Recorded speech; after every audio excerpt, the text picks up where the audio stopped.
event tahunan yang diadakan juga secara nasional nanti akan didata oleh pemerintah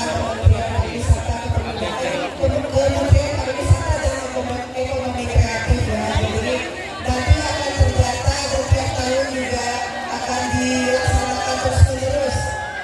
Bagaimana lagi? Yang memegang rekor apabila ada sesuatu dari hal atau bisa beristirahat dan juga beristirahat.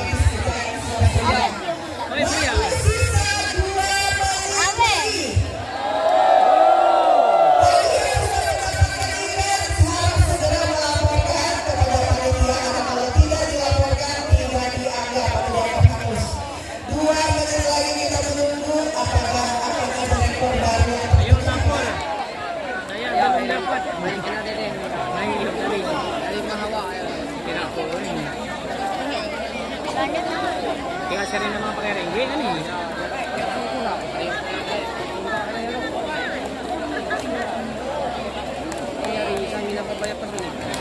Aku jatuh kan nih.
Kalau